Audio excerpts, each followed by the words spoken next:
You're probably watching this video because you just saw Elle Fanning in the Netflix film All the Bright Places, and you're wondering to yourself, hey, this actress is pretty good. She can do good acting things. What else can I see her in? And I have got the answers just for you. In this video, we'll be taking a look at 5 Elle Fanning films that you probably haven't seen that really display her overall acting prowess and how she has developed as an actress. The first film on this list of 5 is Ginger and Rosa from 2012. It is directed by Sally Potter, who is, up until this point, best known for directing the film Orlando, which won the Audience Award at the Venice Film Festival when it premiered. Fanning plays the titular role of Ginger, a teenager coming to terms with herself in the shadow of the Cold War, at least the beginning of the Cold War, and a father who doesn't give a good god darn about her or really anyone else besides himself. So for those of you who have been in the Cinemateq community for a while, you'll remember that we actually have already done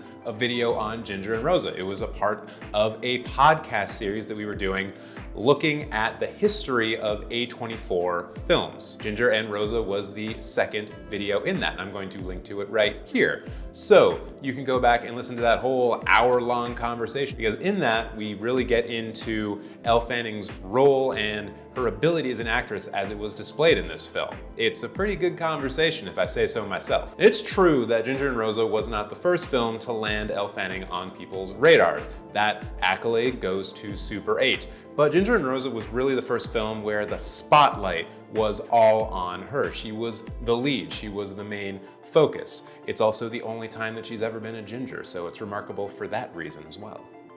Because it's the first time that she really starred in a film, I think this is why it's a great place to start your Elle Fanning-based binge watching. You can look at the film as a kind of foundation from where Elle Fanning began to grow as an actress. And you can also see it as an example of a very interesting thing that she has been able to do all throughout her career, and that is work with very talented directors and work with very talented actors and learn from them. At least I assume that she's learning from them, because she has been doing so well from this point forward in her career. Not to say that her previous work was bad, but her kind of explosion, I feel like, has to do with the films that she is picking and the actors that she is able to work with in those films. It's quite remarkable, honestly. I already mentioned that this film was directed by Sally Potter.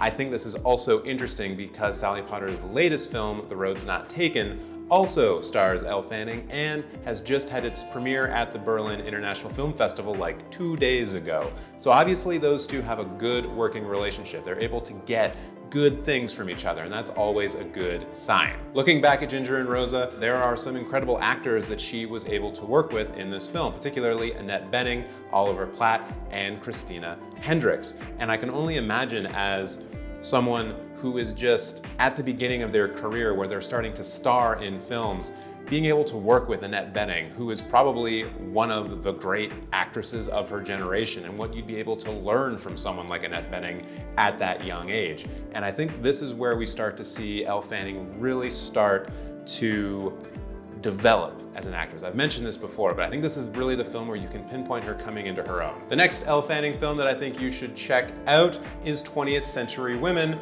directed by Mike Mills, and it was released back in 2016. This is another example of a film where Elle Fanning was able to work with some seasoned veterans. And I'm actually kind of jealous, because on this one she was able to work with Annette Bening again and Billy Crudup, who doesn't do a lot of film acting these days. He's really well known for Almost Famous, being the lead, kind of the star in that, but he's also a very good Broadway actor. And I think the training and the discipline that that kind of acting takes is something that I hope that Elle Fanning would be able to learn and draw from Billy Crudup. So once again, another good set of actors that Elle can learn from. Broadly speaking, 20th Century Women deals with a mother and a son, their relationship, and how the mother is worried that the son is not going to develop into the kind of person that she wants because there's no strong male authority figure in the house. This film takes place in the aftermath of the sexual revolution, and what ends up happening is the mother turns to 2 women to help fill this role for the son, and one of those women is Elle Fanning. Fanning plays the best friend of the son and is able to be a strong, powerful influence on him. This is obviously more of a supporting role for her, but because of the people that she's able to work with and the pedigree of the director, who also directed Beginners, for those of you who have not heard of Mike Mills before, this was a film that was able to get her a lot of exposure because it led to nominations during awards season. 2 Golden Globe nominations, one for Annette Bening, because she's great, and also one for Best Original Screenplay at the Academy Awards. So Elle Fanning, in this regard, is able to pick these films that are going to be awards darlings, festival darlings, work with good actors, work with good directors, and be able to build up her breadth of experience that way, while also getting people to see her as a good, serious actress, which is important in Hollywood. It's something that you must do. Something I should have mentioned at the beginning of this video, if you are coming here after watching All the Bright Places on Netflix, I'm gonna guess that maybe you're a younger viewer, and this next film might not be for you. I'm including it anyways because it marks a drastic turn in Fanning's career, an important turn, I would also argue, but maybe leave this film until you're a bit older. And I know that just by saying that, you're definitely gonna go watch it, but you've been warned. The next film, of course, is The Neon Demon by Nicholas Winding Refn. The Neon Demon is a much different film from Fanning's previous work, mostly in tone and in seriousness, I'm going to say. If you've never seen a Nicholas Winding Refn film, he is a director of Drive, and you know that he has a very specific way of approaching cinema. It's very deliberate, it's also very eye-catching, and it can also be very controversial. It can be very bloody, it can be very violent. And Elle Fanning came to this film knowing that, I'm sure, and wanting to do this film because it puts her in a situation that she hasn't been in before, being at the center of what is potentially a controversial film. It also allows her to play a role that she wouldn't be able to play otherwise in a setting that is unique, specifically unique to that film. And I think that's a very smart move on her part, being able to get this role and show herself in a different light while also showcasing her acting abilities. As a little bit of a plot teaser, this film depicts Fanning as an aspiring model coming to LA who meets some friends early on who turn out to not be the best people, and then not great things happen because of their friendship. I'm trying to keep this video entirely spoiler-free, so that's all I'm gonna give you, but things go off the rails real bad, but it's still cool. You should watch it, if you're old enough. With the last 2 films I mentioned that it seemed like Fanning was trying to work on films where she could learn a lot from older professional actors. In the case of The Neon Demon, that doesn't seem to be quite the case. Looking at the cast list, she appears to be the most professional person, or at least the one with the most experience on set. But I don't think we can discount the opportunity that she would have by being in a Nicholas Winding Refn film. And so part of that kind of professional development comes from working with different directors who have different ways of going about things. The more experience you have, the better set up you're going to be for your next film, and the next film, and the next film after that. So I applaud Fanning for taking on this role, and I think it really speaks to her intelligence when it comes to picking roles, insofar that she is able to pick roles. Who knows what she's actually auditioning for and getting, but based on what I'm seeing, she's picking roles specifically. That's the pattern that I'm seeing. Film number 4 on this top 5 list of Elle Fanning films I think you should see is The Beguiled, directed by Sofia Coppola. And she is best known for directing Lost in Translation, as well as a host of other extremely well-regarded indie films that usually premiere at festivals and have accolades strewn onto them by the adoring critics. Out of all the movies on this list, I think this one best exemplifies the fact that Elle Fanning is trying to work on films where she can work with other experienced actors and learn from them at a young age. She was about 17 or 18 when she made this film, and she shares the screen with Nicole Kidman, Colin Farrell, and Kirsten Dunst. Those are actors who have been in a ton of stuff and who have a wealth of experience. Imagine you're in a profession, and at the age of 18, you're able to work with the Nicole Kidman level person in that profession and just watch them work and work with them. I can't even imagine how valuable of an experience that would be.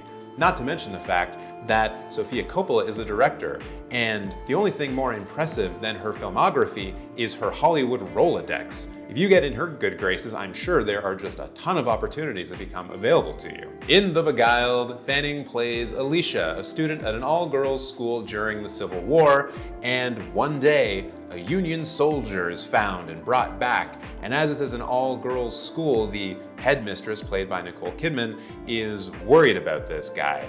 And as it turns out, he is not the most straight up awesome dude. And so this film ends up turning into a kind of southern gothic horror kind of film. So once again, Elle Fanning is able to work with a lot of cool actors and a cool director, and in a role that allows her to expand what she has actually done and the kind of characters that she gets to portray. So all around, smart moves. And it also has to be said that this film did premiere at the Cannes International Film Festival in 2017, and Sofia Coppola won Best Director at Cannes for this film. So there is some pedigree here if you need that to push you over the edge and actually watched The Beguiled. It's a great movie.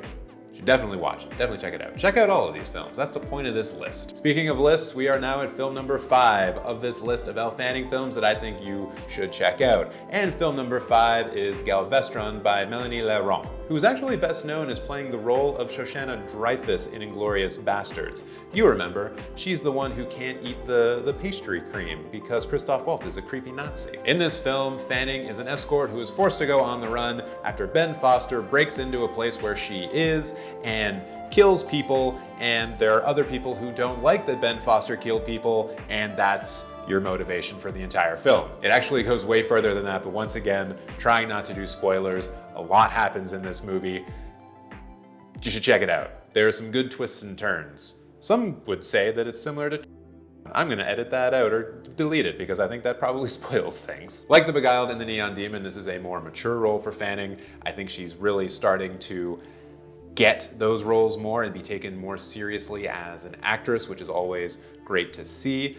Of all of her films, this is probably the one that was rated the lowest by Metacritic, but I wanted to include it once again because it's a different kind of role for her. You could go back and say, well, she had a more mature role in The Neon Demon and in The Beguiled, but all 3 of these films, when you look at them, she is doing very different things in each of them. In The Neon Demon, she is an aspiring model. In The Beguiled, she is a woman on the precipice of her sexuality and becoming a sexual being. And in Galveston, she is an escort who is trying to protect her daughter. All doing very different things, but all mature roles. And it really exemplifies the kind of trajectory that she's trying to take.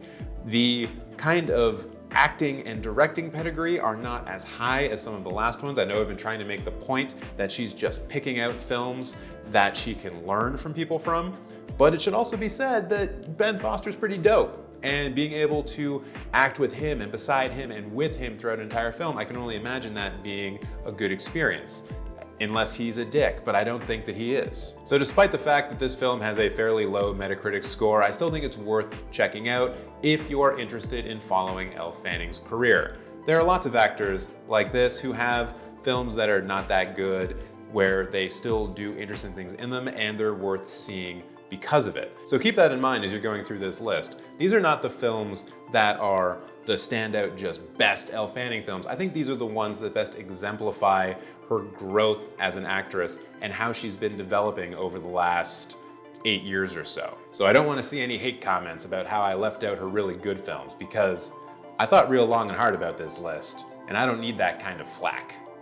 But, you know, comment anyways. I like comments. That's enough rambling from me. Those are 5 Elle Fanning films that I think you should check out. I didn't include both of the Maleficent films because I figured that everyone's already seen them or has had the opportunity and just turned it down, and so I didn't really see much point in mentioning them, so I didn't. Please make sure to subscribe to this channel and to hit the notification bell so you know when we go live every Sunday to talk about the film news. It's always a good conversation, and we've been getting more people in there over the last few, so it's been good to see. We've been having some good conversations, which is what this channel is all about. So please comment below, let me know what you think about this list, about the movies, if you've seen any of them, what you think about Elle Fanning in general.